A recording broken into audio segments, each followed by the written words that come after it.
তো যখন আমরা ল্যান্ড করি ঢাকায়, তখন একটা পরিচিত দৃশ্য দেখা যায়। এই দৃশ্য বাংলাদেশের অন্য কোনো জায়গায় দেখা যায় না। পার পাবে না ইনশাআল্লাহ। কোন মাজলুমের চোখের প্রাণে বৃথা যাবে না, কারণ কিয়ামতের দিন আছে। এটা হচ্ছে মাজলুম। আসসালামু আলাইকুম ওয়া রাহমাতুল্লাহি ওয়া বারাকাতুহু। প্রিয় শিক্ষকবৃন্দ, আপনাদের সবাইকে জানাই আন্তরিক শুভেচ্ছা ও স্বাগতম। আমরা সবাই জানি ইসলাম একটি পূর্ণাঙ্গ জীবন ব্যবস্থা। এই দিন আমাদের শিখিয়েছেন কিভাবে চলতে হবে, কিভাবে কথা বলতে হবে, কিভাবে মানুষকে ভালোবাসতে হবে এবং কিভাবে আল্লাহর সন্তুষ্টি অর্জন করতে হবে। আজকের এই আলোচনার মাধ্যমে আমরা চেষ্টা করব কুরআন ও হাদিসের আলো থেকে কিছু শিক্ষা নেওয়ার, আমাদের ভুলগুলো সংশোধন করার, এই সত্যিকারের অর্থ মুসলমান হিসাবে নিজেদের গড়ে তোলার।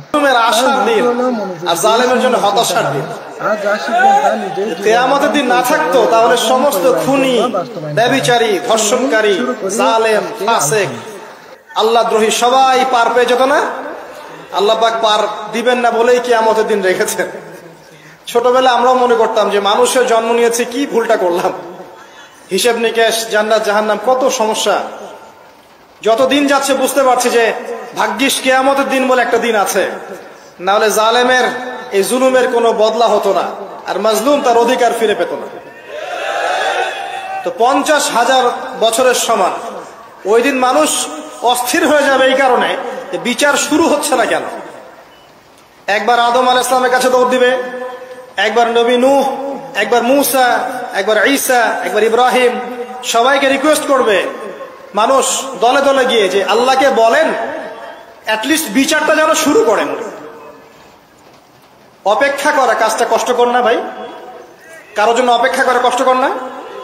অপেক্ষা করতে করতে ঘামে একদম গলা পর্যন্ত ডুবে যাবে। আল্লাহ পাক হেফাজত করুন আমাদেরকে। ওই 7 শ্রেণীর মানুষের মধ্যে আল্লাহ পাক আমাদেরকে আশ্রয় দান করুন, আল্লাহুম্মা আমিন।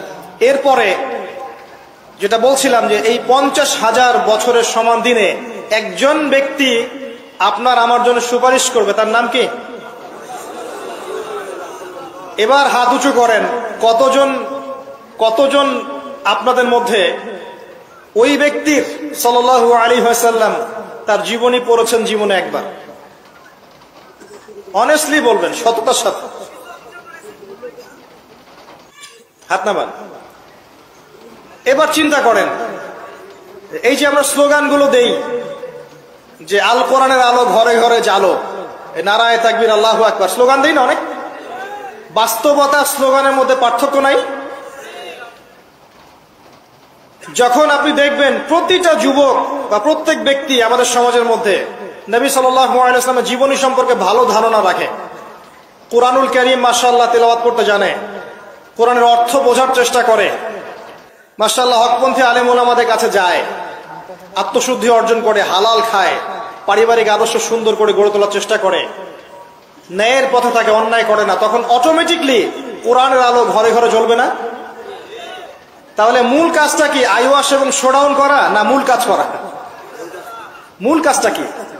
আমরা কিন্তু মূল কাজটা করতে চাচ্ছি না, বা মূল কাজটাকে আমরা ততটা গুরুত্ব দিচ্ছি না যতটা যৌগিক বিষয়গুলোকে গুরুত্ব দিচ্ছি।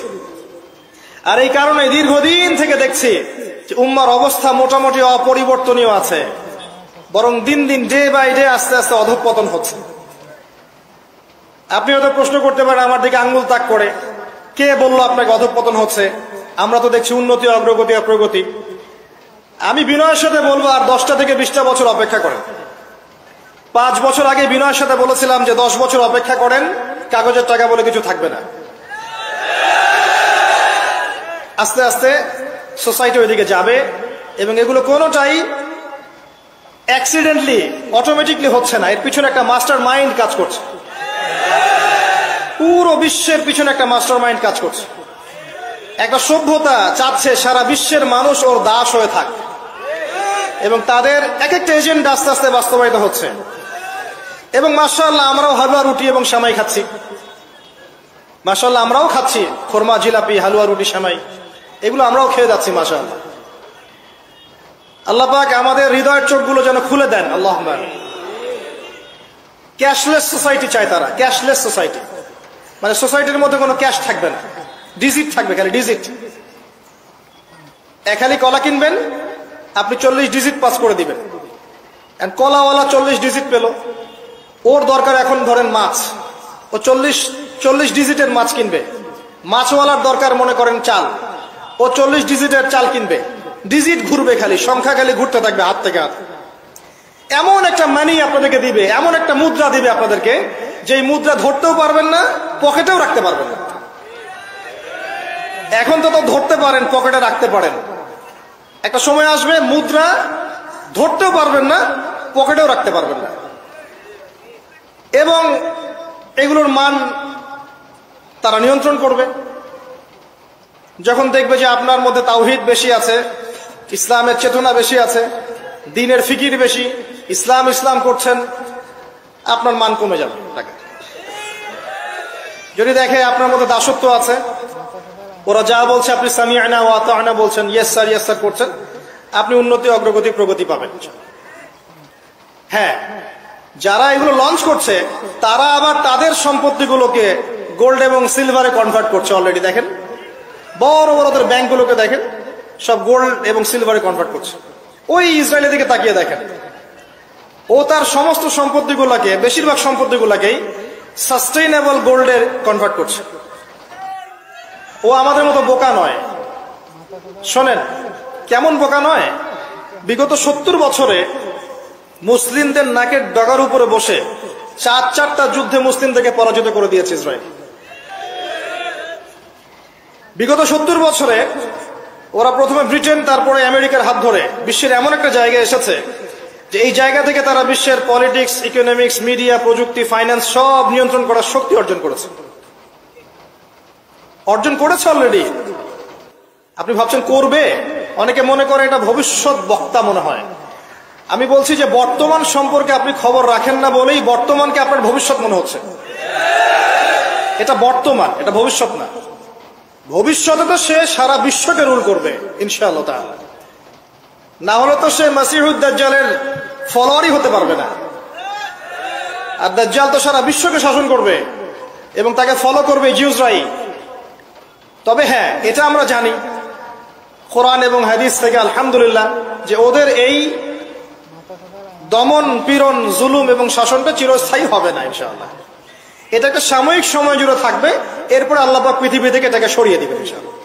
কিভাবে সরাবেন? ওই যে লোহিত সাগরে আল্লাহ পাক যেমন করে বনু ইসরাইলকে ধাওয়া করছিল ফেরাউনের বাহিনী, মনে আছে? লোহিত সাগরে আল্লাহ পাক ফেরাউনের বাহিনীকে একত্রিত করেছেন, ডুবিয়ে দিয়েছেন, দেন নাই? আল্লাহ পাক সেম সুন্নাহ অ্যাপ্লাই করেছেন প্যালেস্টাইনের ক্ষেত্রে। আল্লাহ পাক সমস্ত জালেমদেরকে ওখানে একত্রিত করেছেন ধ্বংস করার জন্য। সেম সুন্নাহ, এটা হবে ইনশাআল্লাহ আযজা ওয়া জাল। আমরা জানি এটা সরে যাবে পৃথিবী থেকে। তারপরে এমন একটা যুগ আসবে যে যুগে ইনশাআল্লাহ আযজা ওয়া জাল একজন নবী সারা বিশ্ব পরিচালনা করবেন। একজন নবী, তার নাম ঈসা ইবনে মারইয়াম। এবং তার অনেক আগেই আমাদের ইমাম আল মাহদি তিনি ইন্তেকাল করবেন। মনে রাখবেন, শেষ জামানার সবচেয়ে ভাইটাল চরিত্র ইমাম মাহদি নয়। শেষ জামানার সবচেয়ে ভাইটাল চরিত্র হচ্ছে ঈসা ইবনে মারইয়াম। ঈসা ইবনে মারইয়াম সবচেয়ে ভাইটাল চরিত্র, কারণ তিনি জেরুজালেম থেকে সারা ওয়ার্ল্ডে ইসলামী খেলাফা কায়েম করবেন। এবং 40 বছর, এই 40 সংখ্যা এক্স্যাক্টলি 40 না আরো বেশি আল্লাহ ভালো জানেন, পৃথিবী জুড়ে ইসলামের অনুশাসন বজায় থাকবে ইনশাআল্লাহ। একটা কাঁচা বাড়ি, একটা পাকা বাড়ি আপনি পাবেন না যেখানে আল্লাহর কালিমা প্রবেশ করবে না। জুলুম বলে কিছু থাকবে না ইনশাআল্লাহ। যা দেখছেন আপনি এখন ওয়ার্ল্ড ওয়াইড যে দাপট, দেখে মনে হচ্ছে বিশ্ব এদের কোনো অস্তিত্বই বিশ্ব থাকবে না। এখন সারা বিশ্ব দিকে তাকিয়ে আপনার কাছে মনে হচ্ছে মাশাআল্লাহ, NATO, United Nations, world bank, এটা সেটা, বিশ্ব যে কি হচ্ছে সারাদিন। শুক্র গ্রহ আমার, একজন বলছে না শুক্র গ্রহ আমার, একজন মিসাইল তৈরি করছে, আর একজন প্রতিরক্ষা ব্যবস্থা করছে। ওয়ার্ল্ড অ্যাফেয়ার্স পড়লে মনে হয় যে ওয়ার্ল্ডটা এদেরই, কিন্তু আল্লাহ রাসূল সাল্লাল্লাহু আলাইহি ওয়াসাল্লাম বলছেন যে বিশ্বটা আস্তে আস্তে আস্তে আস্তে তার ধ্বংসের দিকে যাচ্ছে। এইটা চিরস্থায়ী হবে না এবং একে অপরের সাথে কলিউশন করে এরা শেষ হয়ে যাবে। মুসলিমদের উপর দমন পীড়ন যেমন বাড়বে, ঠিক একইভাবে আল্লাহ রাব্বুল আলামিন মুহাম্মদ সাল্লাল্লাহু আলাইহি ওয়াসাল্লামের বংশধরদের মধ্য থেকে একজন ইমামকে বের করে নিয়ে আসবেন। তিনি ইনশাআল্লাহ আযজা ওয়া জাল্লা মুসলিমদেরকে নিয়ে এই জুলুমের বিরুদ্ধে দাঁড়িয়ে যাবেন। পরে যখন মসিহুদ দাজ্জাল বের হবে তাকে তিনি হত্যা করতে পারবেন না, কারণ তাকে এত বেশি ক্ষমতা দেওয়া হবে যে মুসলিমরা তার সাথে পেরে উঠবে না। তখন আল্লাহ পাক ঈসা ইবনে মারইয়ামকে পাঠাবেন, সবচেয়ে ভাইটাল ক্যারেক্টার, এবং তিনি এই প্যালেস্টাইনের বাবে লুদ নামক জায়গায় মসিহুদ দাজ্জালকে হত্যা করবেন ইনশাআল্লাহ আযজা ওয়া জাল্লা। আমাদেরকে বিশ্ব নেতারা এখন বোঝায় যে বিশ্বের শেষ নাই, এই পৃথিবী জয় করার পর আমরা মঙ্গলে গিয়ে থাকবো, তারপর শুক্রে, তারপর শনিতে, তারপর বৃহস্পতিতে, তাই না? মাইন্ডসেটটা এমন তৈরি করেছে না? কিন্তু বাস্তবতা হচ্ছে এই মহাবিশ্বই ধ্বংস হয়ে যাবে। এই পৃথিবী তো ধ্বংস হবেই, মহাবিশ্ব ধ্বংস হয়ে যাবে। তবে পৃথিবী ধ্বংসের আগে আল্লাহ পাক ঈসা ইবনে মারইয়ামের হাতে সারা বিশ্বে ইসলামী খেলাফা কায়েম করবেন ইনশাআল্লাহ। মাঝখানে একটা সময় আপনাকে পার করতে হবে। কত বছর? ননসেন্স প্রশ্ন, যে ভাই কত বছর, 100, 200, 500, আল্লাহ ভালো জানেন, আমরা জানি না এবং জানার কথাও না। কেউ যদি বলে এত সাল, সে নিশ্চিত কাযযাব, একজন মিথ্যাবাদী। এবং এটা একটা অহেতুক কথা, এত সাল, এত বছর পর, এটা আমরা বলতে পারবো না। কিন্তু এতটুকু বলতে পারবো যে পৃথিবী চিরদিন এভাবে থাকবে না। ওয়ার্ল্ডে এখন যা দেখছেন এগুলো চিরস্থায়ী হবে না। আস্তে আস্তে আস্তে আস্তে রাত যত গভীর হবে, ভোর তত কাছাকাছি আসবে। এবং এই পুরো বৈশ্বিক জুলুম, ফাসাদ, আপনার জেনা, আপনার পর্নোগ্রাফি, আপনার মাদক, সুদ, জুলুম, অত্যাচারের মধ্যেও দেখবেন প্রত্যেকটা জায়গায় জায়গায় আল্লাহ পাক কিছু না কিছু আল্লাহর বান্দাকে রেখে দিবেন। এবং আমার বিশ্বাস তাদের বেশিরভাগই হবে যুবক শ্রেণী। এটা আমার মত, আল্লাহ ভালো জানেন। আমার মনে হয় যে বেশিরভাগই হবেন যুব সমাজ। এবং আমার কাছে একটা দলিল আছে কেন মনে হয়, কারণ আসহাবুল কাহফ যারা ছিলেন তারা যুবক ছিলেন। প্রত্যেক যুগে যুগে আসহাবুল কাহফ থাকবেন ইনশাআল্লাহ তাআলা। তাদের হাতেই আল্লাহ পাক ইনশাআল্লাহ তাআলা এই দিনটাকে আমানত হিসেবে রাখবেন। উলামায়ে কেরাম তাদেরকে এগিয়ে নিয়ে যাবে। আস্তে আস্তে দেখবেন পরবর্তী জেনারেশনের পতাকা তারা বহন করবে ইনশাআল্লাহ। এখন যে কথাগুলো বলতে এতগুলো কথা বললাম, যে যখন আল্লাহ পাক মহাবিশ্ব সৃষ্টি করেছেন 6 দিনে, তখন মানুষের কোনো অস্তিত্ব ছিল না। ছিল? কোনো অস্তিত্ব ছিল না, মানুষের অস্তিত্বই ছিল না। সূরা দাহর পড়েন 1 নম্বর আয়াত, আল্লাহ পাক বলছেন হাল আতা আলাল ইনসান হিনুম মিনাদ দাহরি লাম ইয়াকুন শাইআন মাযকুরা। মানুষের উপর একটা সময় চলে গেছে যখন মানুষ কোনো আলোচ্য বিষয় ছিল না। এখন সারা ওয়ার্ল্ডের দিকে তাকালে মনে হয় যে মানুষই সবকিছু, তাই না? অথচ মানুষের বাইরে যে একটা জাতি আছে, জিন জাতি, এটাকে বিশ্বাসই করে না মানুষ। মানুষের আশপাশে ঘুরছে ফেরেশতারা, মানুষ বিশ্বাসই করে না। আল্লাহ পাক আছেন আরশে আজিমে, তার উপরে, মানুষ বিশ্বাসই করে না যে আল্লাহ বলে কেউ আছে। মানুষ মনে করে বিগ ব্যাং থেকে সব সৃষ্টি হয়েছে। হ্যাঁ, অনেক মানুষ মনে করে যে আল্লাহ বলতে কেউ নাই, সবকিছু বিগ ব্যাং থেকে সৃষ্টি হয়েছে। অথচ আল্লাহ পাক কোরআনে বলেছেন আওয়ালাম ইয়ারাল্লাযীনা কাফারু, সূরা আম্বিয়া 30 নম্বর আয়াত, আন্নাস সামাওয়াতি ওয়াল আরদা কানাতা রাতকান ফাফাতাকনাহুমা। কাফেররা কি লক্ষ্য করে দেখে না এই মহাবিশ্ব এবং পৃথিবী একটা বিন্দুর মধ্যে ছিল, আমি এটাকে পৃথক করে দিয়েছি, পার্থক্য করে দিয়েছি।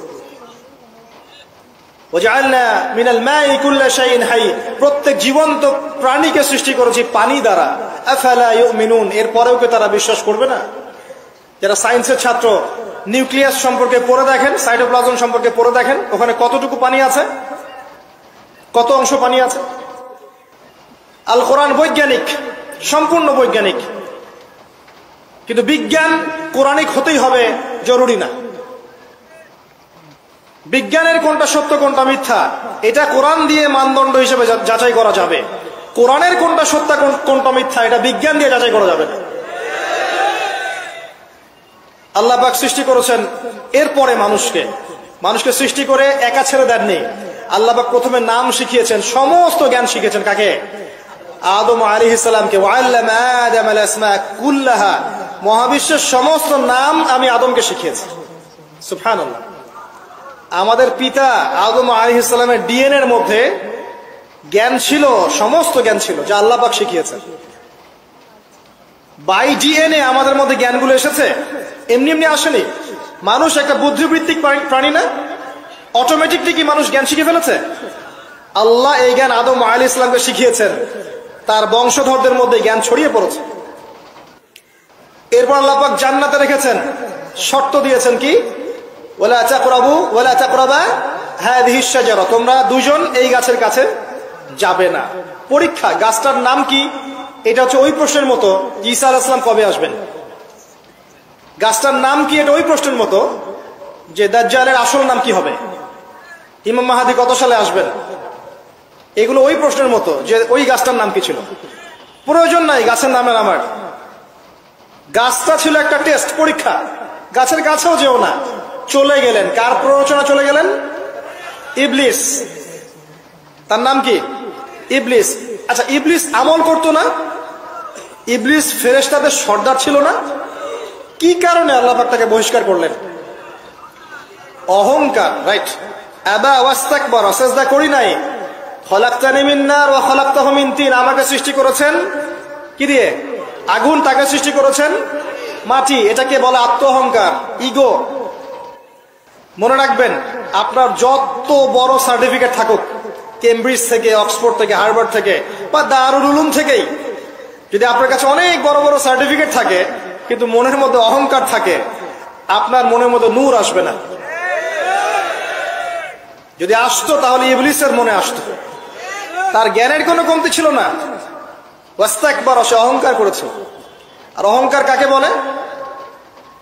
মাতারুন নাস মাতারুল হক ওয়া গামতুন নাস, সত্যকে প্রত্যাখ্যান করা এবং অন্যদেরকে ছোট করা, আন্ডার এস্টিমেট করা। আর আমাদের সংস্কৃতি এখন হচ্ছে অন্যকে আন্ডার এস্টিমেট করা। আমাদের চরিত্রই হয়ে গেছে এমন, গীবত, তোহমত, অপবাদ, সমালোচনা, কাদা ছোড়াছড়ি, চুল ছেঁড়াছেড়ি, এগুলোই সংস্কৃতি। যতক্ষণ আমরা এই কাজগুলো করতে থাকি ততক্ষণ ওই যে ইসরায়েল, সে আরো 10টা মিসাইল বানিয়ে ফেলে। এই জন্যই বলি যে আমরা মাঝে মাঝে জিলাপি খাই, খোরমা খাই। তো যখন আমরা ল্যান্ড করি ঢাকায়, তখন একটা পরিচিত দৃশ্য দেখা যায়। এই দৃশ্য বাংলাদেশের অন্য কোনো জায়গায় দেখা যায় না। সেটা হলো বাক্সে বাক্সে বন্দি জীবন। উঁচু উঁচু কিছু ইমারত দেখা যায়, ইট কাঠ পাথরের কিছু ইমারত, ছোট ছোট বাক্সের মতো, আকাশ থেকে বাক্সের মতো লাগে দেখতে। তো এই যে বাক্সে বাক্সে বন্দি জীবন, এই দৃশ্যটা ঢাকাতে আসলে দেখা যায়। দেখুন, রাসূলুল্লাহ সাল্লাল্লাহু আলাইহি ওয়াসাল্লাম, একটু মনোযোগের সাথে শুনতে হবে। যখন আমরা ল্যান্ড করি তখন কি দেখি? দেখি হাইলি কনস্ট্রাক্টেড বিল্ডিংস। ঢাকায় আমরা দেখি হাইলি কনস্ট্রাক্টেড বিল্ডিংস। আজকে থেকে 200 বছর আগে এমন দৃশ্য কেউ দেখেছে কিনা আমার জানা নাই। তবে একটা হাদিস থেকে আমি আলোচনা শুরু করি, তাহলে বুঝতে পারবেন। নবী সাল্লাল্লাহু আলাইহি ওয়াসাল্লাম মসজিদে বসে আছেন, মসজিদের মধ্যে, নববীর মধ্যে, এবং হাদিসটা তার ইন্তেকালের অল্প কিছুদিন আগের হাদিস। এটা প্রারম্ভিক সময়ের হাদিস নয়, শেষের দিকের হাদিস। কোরআনের যেমন শানে নজুল আছে, হাদিসেরও কিন্তু শানে নজুল আছে। ঠিক আছে? কোরআনের যেমন শানে নজুল আছে, এক একটা আয়াত এক একটা প্রেক্ষাপট এসেছে, নাজিল হয়েছে, ঠিক একইভাবে হাদিসেরও কিন্তু শানে নজুল আছে। নবী সাল্লাল্লাহু আলাইহি ওয়াসাল্লামের জীবনের শেষের দিকের হাদিস এটা। তিনি মসজিদে বসে আছেন, একজন ব্যক্তি মসজিদে প্রবেশ করলেন, শুভ্র সাদা কাপড় পরিহিত, ধবধবে সাদা, অতি উত্তম কাপড়, পরিচ্ছন্ন, প্রবেশ করলেন এবং রাসূল সাল্লাল্লাহু আলাইহি ওয়াসাল্লামের হাঁটুর সাথে হাঁটু লাগিয়ে বসলেন। ঠিক আমরা যেমন আত্তাহিয়াতু পড়ার সময় যেভাবে বসি নামাজে, এভাবে। আমার কথা কি বুঝতে পারছেন? আচ্ছা, এবার নবী সাল্লাল্লাহু আলাইহি ওয়াসাল্লামকে তিনি ব্যাক টু ব্যাক 4টা প্রশ্ন করছেন। 1 নম্বর বলছেন, ইয়া মুহাম্মদ, হে মুহাম্মদ সাল্লাল্লাহু আলাইহি ওয়াসাল্লাম, আখবিরনি আনিল ইসলাম, আমাকে ইসলাম সম্পর্কে বলুন। নবীজি বললেন, ইসলাম হচ্ছে কালিমা, আল্লাহ এক সাক্ষ্য দেয়া, নবী মুহাম্মদ সাল্লাল্লাহু আলাইহি ওয়াসাল্লামকে সর্বশেষ রাসূল সাক্ষ্য দেয়া, সালাত কায়েম করা, যাকাত দেয়া, রমাদান মাসে সওম রাখা এবং সামর্থ্য হলে হজ করা, এই হলো ইসলাম। তিনি বললেন, সাদাকতা, আপনি সত্য বলেছেন। ওমর রাদিয়াল্লাহু আনহু বলছেন, ফাআজিবনা লাহু ইয়াসআলুহু ওয়া ইউসাদ্দিকুহু, আমরা তার প্রশ্ন শুনে অবাক হয়ে গেলাম। সে নিজেই প্রশ্ন করছে, নিজেই আবার সত্যায়ন করছে। যে প্রশ্ন করছে সে তো জানার জন্য প্রশ্ন করছে। ছাত্র যদি ওস্তাদের কাছে প্রশ্ন করে যে ওস্তাদ এটা কি, ওস্তাদ বলে এটা এই, তখন সেই ছাত্র যদি বলে যে আপনি সত্য বলেছেন, তার মানে এই ছাত্র আগে থেকে উত্তরটা জানতো, তাই নয় কি? তার মানে এই প্রশ্ন করে আগে থেকেই জানে যে উত্তরটা কি হবে। তো দ্বিতীয় প্রশ্ন করছেন তিনি, বলছেন আখবিরনি আনিল ঈমান, ঈমান কি, আমাকে ঈমান সম্পর্কে বলুন। নবী সাল্লাল্লাহু আলাইহি ওয়াসাল্লাম বলছেন ঈমান হচ্ছে 6টা বিষয় বিশ্বাস করা। তুমিনা বিল্লাহ, আল্লাহ বিশ্বাস করবে, ওয়া মালাইকাতিহি, তার ফেরেশতা মণ্ডলীর প্রতি, ওয়া কুতুবিহি, তার সমস্ত আসমানি কিতাবের প্রতি, ওয়া রুসুলিহি, তার সমস্ত রাসূলগণের প্রতি, ওয়াল ইয়াউমিল আখির, পরকালের প্রতি, ওয়াল কদরি খায়রিহি ওয়া শাররিহি, তাকদীরের ভালো মন্দের প্রতি। এই 6টা পিলারে বিশ্বাস করলে আপনি মুমিন হলেন। প্রশ্নকারী বলছেন সাদাক্তা, আপনি সত্য বলেছেন। আবারও তৃতীয় প্রশ্ন করছেন আখবিরনি আনিল ইহসান, হে মুহাম্মদ সাল্লাল্লাহু আলাইহি ওয়াসাল্লাম আমাকে ইহসান সম্পর্কে বলুন, ইহসান কি জিনিস? নবী সাল্লাল্লাহু আলাইহি ওয়াসাল্লাম বলছেন ইহসান হচ্ছে আন তা'বুদাল্লাহা কাআন্নাকা তারাহ, তুমি এমন ভাবে আল্লাহর ইবাদত করবে যেন তুমি আল্লাহকে দেখতে পাচ্ছ। ওয়া ইল্লাম তাকুন তারাহু ফাইন্নাহু ইয়ারাক, যদি তুমি আল্লাহকে দেখতে না পারো জেনে রাখবে আল্লাহ ঠিকই তোমাকে দেখছেন। এই আল্লাহ কনসিয়াসনেসের নাম হচ্ছে ইহসান। কি নাম? ইহসান। ইসলামের ভিত্তি পেলাম 5টা, ঈমানের কয়টা পেলাম? 6টা। আর ইহসানের ব্যাখ্যা কি পেলাম? আল্লাহ কনসিয়াসনেস, মানে আল্লাহকে হাজির নাজির জেনে ইবাদত করা। কেউ যদি আল্লাহকে হাজির নাজির জেনে ইবাদত করে সে কিন্তু পাপ করতে পারবে না, তার নামাজে মনোযোগ কিন্তু ডানে বামে যাবে না ইনশাআল্লাহ। তো তিনি বললেন সত্য বলেছেন আপনি। এবার চতুর্থ প্রশ্ন করছেন তিনি যে আখবিরনি আনিস সাআ, আমাকে কিয়ামত সম্পর্কে বলুন, কিয়ামত কবে হবে? তখন নবী সাল্লাল্লাহু আলাইহি ওয়াসাল্লাম বলছেন মাল মাসউলু আনহা বিআ'লামা মিনাস সাইল, এই বিষয়ে প্রশ্নকারীর চেয়ে উত্তরদাতার জ্ঞান বেশি নয়। এই বিষয়ে প্রশ্নকারীর চাইতে উত্তরদাতার জ্ঞান বেশি নয়, মানে কেউই জানে না কিয়ামত এক্স্যাক্টলি কবে হবে। তখন প্রশ্নকারী থেমে যাচ্ছেন না, প্রশ্নকারী আবার প্রশ্ন করছেন 5 নম্বর প্রশ্ন যে ফাখবিরনি আন আমারাতিহা, তাহলে আমাকে কিছু আলামত বলেন কিয়ামতে কিছু আলামত বলেন। নবী সাল্লাল্লাহু আলাইহি ওয়াসাল্লাম অনেক আলামত বলতে পারতেন কিন্তু, এবং তিনি বলেছেনও, সারা জীবনে তিনি অসংখ্য আলামত বলেছেন। এবং আলামতগুলোকে 2 ভাগে ভাগ করা যায়, এগুলো বড় এবং কিছুগুলো হচ্ছে ছোট।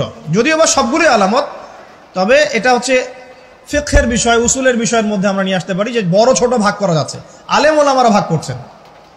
যাই হোক, 10টা বড় বড় আলামতের কথা বলা হয়েছে। এই 10টা না আসা পর্যন্ত কিয়ামত হবে না। মসিহুদ দাজ্জালের আগমন, নবী ঈসা ইবনে মারইয়ামের আগমন, ইয়াজুজ আর মাজুজ, দাব্বাতুল আরদ, জমিন থেকে প্রাণী বের হবে, ইয়েমেনের আগুন, 3টা বড় বড় ভূমিকম্প, পশ্চিম দিক থেকে সূর্যোদয়, এরকম 10টা আলামত বলা হয়েছে। এগুলো না হওয়া পর্যন্ত কিয়ামত হবে না। এগুলো এখনো হয়নি, এগুলোর কোনোটাই এখনো আসেনি। এগুলো বাদ দিয়ে যেগুলো আলামত সুগরা আমরা বলছি, ছোট ছোট, এগুলোর ম্যাক্সিমাম প্রায় 99% আমরা এখন দেখতে পারি। তবে দেখার জন্য চোখ লাগবে, আর চোখ বলতে শুধু বাইরের চোখকে বোঝাচ্ছি না, হৃদয়ের কলবের কি লাগবে? চোখ লাগবে। আমি আপনার কলবের চোখ দিয়ে আপনাকে শহরটাকে চেনাচ্ছি। আপনার এই হাদিসে নবী সাল্লাল্লাহু আলাইহি ওয়াসাল্লাম অনেকগুলো আলামত না বলে মাত্র 2টো আলামত বলেছেন। কয়টা? মাত্র 2টো। আমি বলছি জীবনের শেষের দিকের হাদিস, শেষ সময় তো আমরা বেশি নসিহত করতে যাবো, তাই না? মনে করেন আপনার পিতা মৃত্যুসজ্জায়, আল্লাহ না করুক, এখন তিনি আপনাকে ওসিয়ত করছেন যে বাবা এইটা করবা, এইটা করবা না, মায়ের যত্ন নিও, বোনদের যত্ন নিও, ইত্যাদি ইত্যাদি। তখন তার ওসিয়তগুলোকে আপনি কত গুরুত্বের সাথে গ্রহণ করবেন, এবং সেই সময় যত ইম্পর্টেন্ট কথা থাকবে সেগুলোই তো মানুষ বলবে, তাই নয় কি? সবচেয়ে ইম্পর্টেন্ট কথাগুলোই মানুষ বলবে। তো নবী সাল্লাল্লাহু আলাইহি ওয়াসাল্লাম এদিকে এসে মাত্র 2টো সাইনের কথা বলছেন। তার মধ্যে একটা হচ্ছে, ভালো করে শোনেন, তার মধ্যে একটা হচ্ছে আনতালিদাল আমাতু রাব্বাতুহা, যখন তুমি দেখবে, প্রশ্নকারীকে বলছে, যখন তুমি দেখবে যে দাসী তার মনিবকে জন্ম দিচ্ছে, দাসী তার মনিবকে জন্ম দিচ্ছে, মানে দাসী কিভাবে মনিবকে জন্ম দিতে পারে? দাসী কি মনিবকে জন্ম দিতে পারে?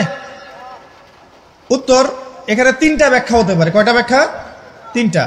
এছাড়াও আরো ব্যাখ্যা হতে পারে, হয়তো আল্লাহ পাক সেটা আমাদের জেহেনে হয়তো এখনো দেন নাই, হয়তো এমন কেউ আসবে পরবর্তী জেনারেশন, তারা হয়তো আরো ব্যাখ্যা করতে পারবে।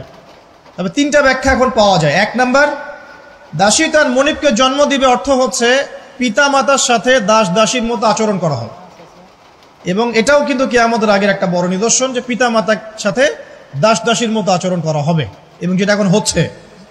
আমরা দেখছি পিতা মাতার অধিকার তারা পাচ্ছে না, সন্তানদের হাতে নির্যাতনের শিকার হচ্ছে, বৃদ্ধাশ্রমে থাকতে হচ্ছে, সারা জীবন যে সন্তানকে বড় করলো আজকে সেই সন্তান তার ওই যে কাফনের টাকা পর্যন্ত দিতে যাচ্ছে না, মারা গেছে লাশটা পর্যন্ত নিতে আসে না, এমন হচ্ছে না?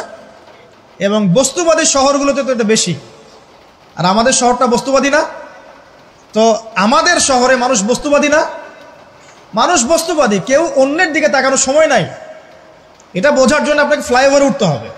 ফ্লাইওভারে উঠে দাঁড়িয়ে থাকেন, দেখেন মানুষ ছুটছে নিজের চরকায় তেল দেওয়ার জন্য, কারো দিকে তাকানোর সময় নাই।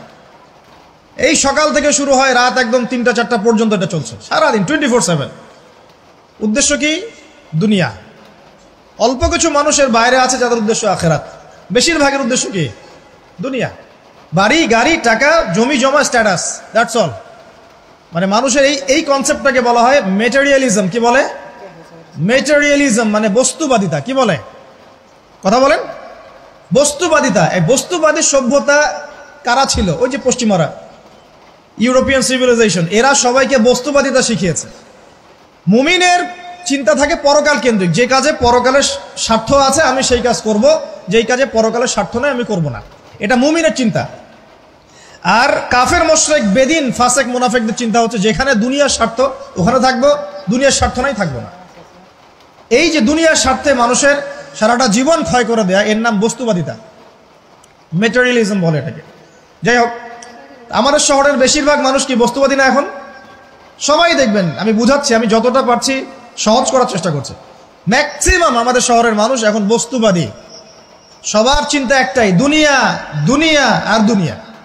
যেই দুনিয়া সম্পর্কে নবী সাল্লাল্লাহু আলাইহি ওয়াসাল্লাম বলেছেন, একটু শোনেন, যে মনে করেন এটা একটা মহাসাগর।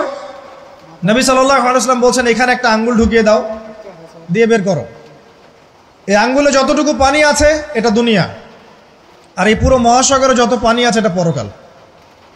একদিন সাহাবীদেরকে নিয়ে নবী যাচ্ছেন সাল্লাল্লাহু আলাইহি ওয়াসাল্লাম, একটা মৃত গাধা বা বকরির বাচ্চা পড়ে আছে, মৃত গাধা বকরির বাচ্চা।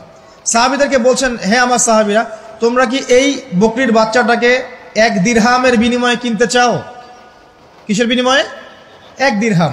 দিরহাম কি জিনিস সেটা পরে বোঝাবো এখন ইনশাআল্লাহ, ওইগুলো এখন বুঝবেন না। দিরহাম কি জিনিস ওটা পরে বুঝবেন। দিরহাম থাকলে আর রিজার্ভ কমতো না। দিরহাম থাকতো যদি কোনো কান্ট্রি রিজার্ভ আর কমতো না। রিজার্ভ কমে ডলারের ভিত্তিতে, আর ডলার হচ্ছে এখন সারা ওয়ার্ল্ডের ডমিনেটিং কারেন্সি, ওটাকে হার্ড কারেন্সি বলে। মানে আপনি তেল কিনতে চান, 1 কোটি টাকা ব্রিফকেসে নিয়ে আমাদের আবু ধাবিতে চলে যান, গিয়ে শেখদেরকে বলেন যে আমাকে 1 কোটি টাকার তেল দেন, 1 ফোঁটাও তেল দিবেন আপনাকে, দিবে না। যতক্ষণ আপনি ওই টাকাটাকে ডলারে কনভার্ট করবেন তারপর দিবেন, আপনাকে তখন সুন্দর মতো তেল দিবে। এই dollar petrol, dollar petrol, petrol ছাড়া ডলারের এক্সচেঞ্জ নাই। এটা হচ্ছে পেট্রো ডলার মনিটরিং সিস্টেম। এবং এটা নিয়ে কথা বললে আবার এক শ্রেণীর ঘুমটাওয়ালা শায়েখ আছে, বলবে খারেজি হয়ে গেছে। যাই হোক, এটা একটা জুলুম। কিরকম জুলুম? যে আপনি আপনার ইকোনমিক পুরো ব্যালেন্সটাকে ডলারের মানদণ্ডে যাচাই করতে হবে। আপনি যতই সমৃদ্ধশালী হন না কেন, আপনি ওই হার্ড কারেন্সিকে টেক্কা দিতে পারবেন না। আপনার কাছে গোল্ড আছে মনে করেন, সোনা, এখন সোনাটাকে আপনি যে ভাঙাবেন, ভাঙিয়ে যে মানে কান্ট্রির অন্যান্য ডেভেলপমেন্টের কাজে লাগাবেন, তার জন্য ডলারের সিঁড়ি পার হয়ে যেতে হবে আপনাকে। অথচ এই দিনার এবং দিরহাম রাসূল সাল্লাল্লাহু আলাইহি ওয়াসাল্লামের যুগের কারেন্সি ছিল, দিনার দিরহাম, যার ইন্ট্রিনসিক ভ্যালু বা অন্তর্নিহিত মান কখনো কমে যাবে না। দেখাচ্ছি, দাঁড়ান, আমি এমনি এমনি করে কথা বলি না। আসহাবুল কাহফ কত বছর ঘুমিয়েছিলেন বলেন? 309 বছর। 309 বছর। পকেটের মধ্যে কিছু কয়েন ছিল, সোনার আর রূপার কয়েন। এই এলাকা ছেড়ে চলে গেছে, গুহার মধ্যে ঘুমিয়েছে, রাত কাটাবে, আল্লাহ পাক ঘুম পাড়িয়ে রেখেছেন 309 বছর। 309 বছর ঘুম থেকে ওঠার পর তারা বলছে, কেম লাবিস্তুম, তোমরা কতদিন ঘুমিয়েছো? একজন বলছে লাবিস না ইয়াওমান আও বা'দা ইয়াওম, একদিন ঘুমিয়েছি বা একদিনের কিছু অংশ ঘুমিয়েছি। ঠিক আছে, ঘুম থেকে উঠেছে, এখন ক্ষুধার্ত আমরা, যাও এই মুদ্রাগুলো নিয়ে বাজারে যাও, বাজারে গিয়ে দেখো ফালয়ানজুর আইয়ুহা আজকা তুআমা, খেয়াল করে দেখো কোন খাবারটা উত্তম পবিত্র, ওটা নিয়ে আসো। তো 309 বছর একটা মুদ্রা নিয়ে ঘুমানোর পরেও মুদ্রার মান কমে যায়নি। ওই টাকা দিয়ে ঠিকই রুটি কেনা গেছে। এখন আপনি আপনার কারেন্সিগুলো নিয়ে 309 বছর ঘুমানো লাগবে না, আপনি 10 বছর ঘুমান, 10 লাখ টাকা নিয়ে 10 বছর ঘুমান, 10 লাখ টাকার মান যদি 9 লাখ টাকায় না নেমে আনছে তাহলে আমি নাম বদলাই ফেলাবো। এখন 1 লাখ দাঁড়ান ঠিক বলেন না, দাঁড়ান বোঝেন আগে। এখন এই যে 1 লাখ টাকার মানটা হারালেন আপনি, 1 লাখ টাকার মানটা আপনি হারিয়ে ফেললেন, তো ওই 1 লাখ টাকা আর্ন করার জন্য আপনাকে শ্রম দিতে হয়নি? আপনার মাথার ঘাম পায়ে ফেলতে হয়েছে না? তাহলে আপনার শ্রমটা গেল কোথায়? তাহলে কেউ আপনার শ্রমটা লুটে পুটে খেয়ে ফেললো। যেহেতু আপনার কারেন্সির মানটা ডলার বেসড, এই কারণে ওই মনিটরিং সিস্টেম যারা চালায় ওরা আপনার এভাবে করে শ্রমটাকে সিজ করে ফেলে দিবে। আর আমি যদি আপনাকে আমার ফার্মে কাজ করিয়ে সারাদিন কাজ করানোর পরে আপনাকে কোনো পারিশ্রমিক না দেই, শ্রমের কোনো মূল্য না দেই, আপনি আমাকে জালেম বলবেন না?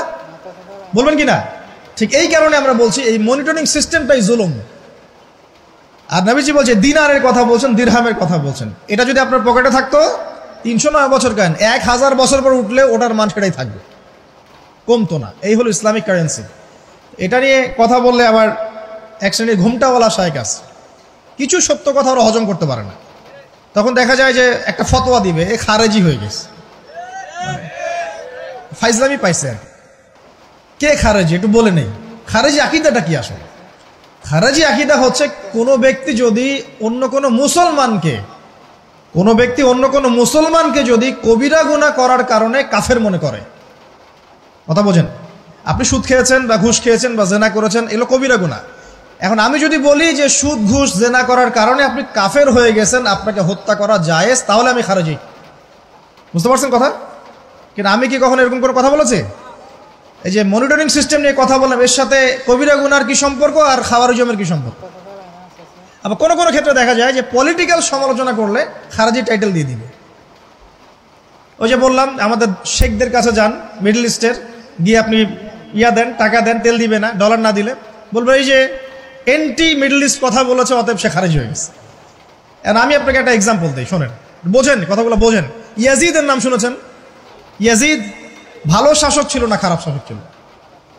তার আমলে হুসাইন রাদিয়াল্লাহু আনহুর শাহাদাতের ঘটনা ঘটেছে, হাররার যুদ্ধ ঘটেছে, সে মদিনা আক্রমণ করেছে, মক্কাও আক্রমণ করেছিল, ম্যাসাকার করেছে। বহু সাহাবী তার এই শাসন মেনে নেয় নাই। তার মধ্যে একজন হচ্ছে আব্দুল্লাহ বিন জুবাইর রাদিয়াল্লাহু আনহু, জুবাইর ইবনে আওয়াম রাদিয়াল্লাহু আনহুর ছেলে। তার অনুসারী অনেক সাহাবী ছিলেন। আর আমাকে বলেন, ইয়াজিদ যখন মক্কা মদিনা আক্রমণ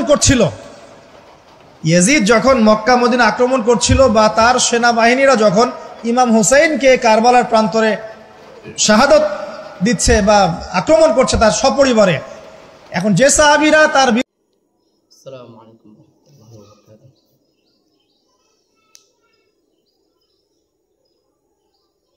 আউযু বিল্লাহি মিনাশ শাইতানির রাজীম।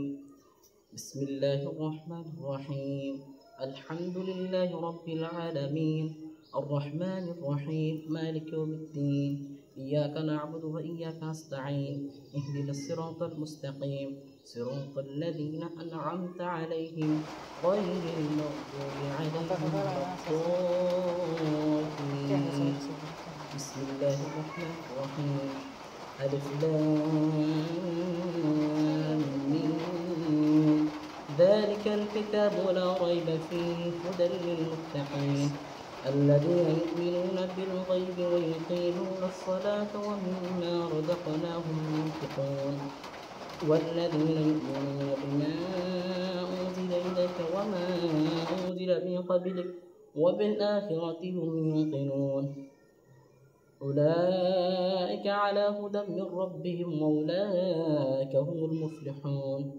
إن الذين كفروا سواء عليهم أنذرتهم أم لم تنذرهم لا يؤمنون. ختم الله على قلوبهم وعلى سمعهم وعلى أبصارهم غشاوة ولهم عذاب عظيم.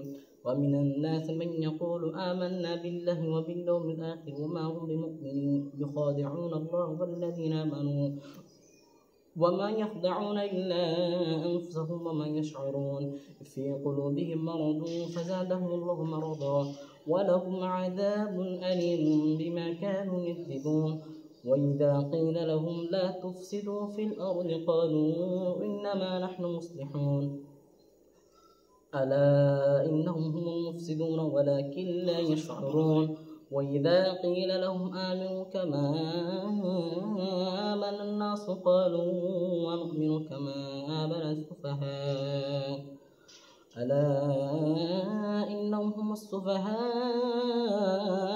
ولكن لا يعلمون وإذا لقوا الذين آمنوا قالوا آمنا وإذا خلوا إلى شياطينهم قالوا إنا معكم إنما نحن مستهزئون الله يستهزئ بهم ويمدهم في طغيانهم يعمهون أولئك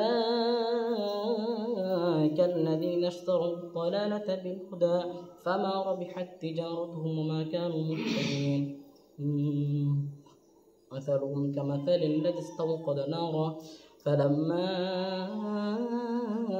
أضاءت ما حوله ذهب الله بنورهم وتركهم في ظلمات لا يبصرون ثم بكم عمي فهم لا يرجعون أو كصيب من السماء فيه ظلمات ورعد وبرق يجعلون أصابعهم في آذانهم من الصواعق حذر الموت والله محيط بالكافرين يكاد البرق يخطف أبصارهم كلما أضاء لهم مشوا فيه وإذا أظلم عليهم قاموا ولو شاء الله لذهب بسمعهم وبصارهم إن الله على كل شيء قدير يا أيها الناس اعبدوا ربكم الذي خلقكم والذين من قبلكم لعلكم تتقون الذي جعل لكم الأرض فراشا والسماء بناء وأنزل من السماء ماء فأخرج به من الثمرات رزقا لكم فلا تجعلوا لله أندادا وأنتم تعلمون وإن كنتم في ريب مما نزلنا على عبدنا فأتوا بسورة من مثله وادعوا شهداءكم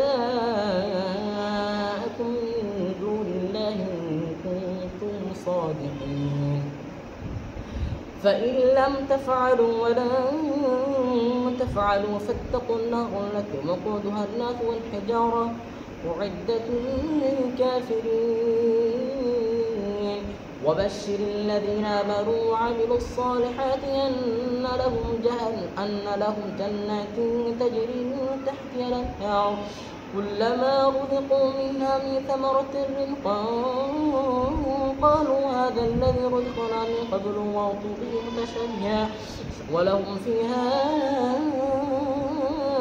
أزواج مطهرة وهم فيها خالدون إن الله لا يستحي أن يضرب مثلا ما بعوضة فما فوقها فأما الذين آمنوا فيعلمون أنه الحق من ربهم وأما الذين كفروا فيقولون ماذا أراد الله بهذا مثلا يضل به كثيرا ويهدي به كثيرا يضل به كثيرا ويهدي به كثيرا وما يضل به إلا الفاسقين الذين ينقضون عهد الله من بعد ميثاقه ويقطعون ما أمر الله به أن يوصل ويفسدون في الأرض أولئك هم الخاسرون كيف تكفرون بالله إن كنتم أمواتا فأحياكم ثم يميتكم ثم يحييكم ثم إليه ترجعون هو الذي خلق لكم ما في الأرض جميعا ثم استوى إلى السماء فسواهن 7 سماوات وهو بكل شيء عليم وإذ قال ربك للملائكة إني جاعل في الأرض خليفة قالوا وتجعل فيها من يفسد فيها ويسفك الدماء ونحن نسبح بحمدك ونقدس لك قال إني أعلم ما لا تعلمون وعلم آدم الأسماء كلها ثم عرضهم على الملائكة